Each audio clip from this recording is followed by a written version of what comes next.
जो संसद और विधानसभाओं के अंदर के रूप में विधायक के तौर पर और मंत्री के तौर पर एससी एसटी ओबीसी का प्रतिनिधित्व करते हैं, इस बैकवर्ड क्लास का प्रतिनिधित्व करते हैं, लेकिन संसद में जाकर गूंगे बहरे बनकर बैठ जाते हैं, विधानसभाओं में जाकर गूंगे बहरे बनकर बैठ जाते हैं।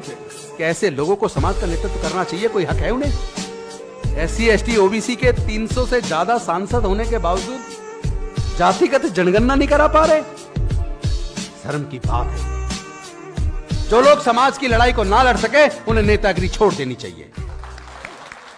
एससी एसटी ओबीसी तीनों को मिलाकर बैकवर्ड क्लासेस बनता है। एससी भी बैकवर्ड क्लास में आता है, एसटी भी बैकवर्ड क्लास में आता है और ओबीसी भी बैकवर्ड क्लास में आता है। और तीनों एकजुट होंगे तो ताकत बनेगी। और जब ताकत बन जाएगी और हमारे लोग जागरूक हो जाएंगे, फिर किसी की हिम्मत नहीं है जो हमारे लोगों से उनके अधिकार को छीन ले। जो सरकारें सरकारी खर्चे पर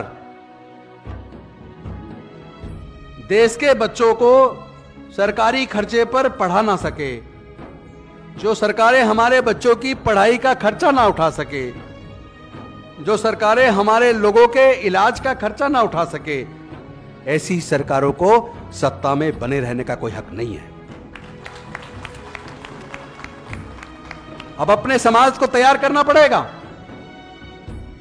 इन्होंने इनडायरेक्ट तरीके से धीरे धीरे एक तरफ हमारे लोगों से महंगी करके शिक्षा को छीन लिया और दूसरी तरफ सरकारी संस्थानों को धीरे धीरे बेच दिया, प्राइवेटाइज कर दिया।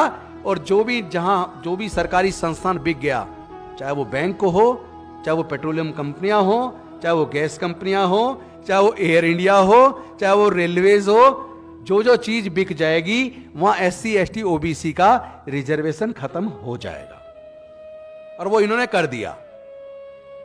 फिफ्थ पे कमीशन में, क्योंकि एससी एसटी ओबीसी के ज्यादातर लोग फोर्थ क्लास में आया करते थे, लेकिन फिफ्थ पे कमीशन में केंद्र की सरकार ने फोर्थ क्लास एम्प्लॉयमेंट को पूरी तरह बैन करके ठेके पे दे दिया, आउटसोर्स कर दिया। ठेकेदारी प्रथा लागू करके हमारे लोगों के फोर्थ क्लास के जॉब को भी छीन लिया। तो क्या इस साजिश को आप कभी समझेंगे या नहीं समझेंगे? क्या हमारे इन नेताओं को मिलकर समाज के अंदर जाके इस तरह के षड्यंत्र को बताना नहीं चाहिए? क्या मैं बस इस बात से खुश हो जाऊं कि मैं मंत्री हूं? क्या मेरी समाज के प्रति कोई जिम्मेदारी नहीं है?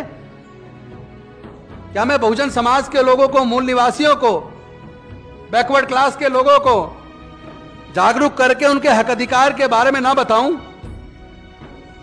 क्या उनके हक अधिकार की लड़ाई को हम सारे नेताओं को मिलकर नहीं लड़ना चाहिए? जो लोग समाज की लड़ाई को ना लड़ सके उन्हें नेतागिरी छोड़ देनी चाहिए। जो लोग समाज का नेतृत्व कर रहे हैं, जो संसद और विधानसभाओं के अंदर सांसद के रूप में विधायक के तौर पर और मंत्री के तौर पर एससी एसटी ओबीसी का प्रतिनिधित्व करते हैं, इस बैकवर्ड क्लास का प्रतिनिधित्व करते हैं, लेकिन संसद में जाकर गूंगे बहरे बनकर बैठ जाते हैं, विधानसभाओं में जाकर गूंगे बहरे बनकर बैठ जाते हैं।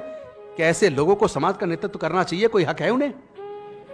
तो इस लड़ाई को कौन लड़ेगा? इस लड़ाई को लड़ने के लिए आप तैयार हो जाओ।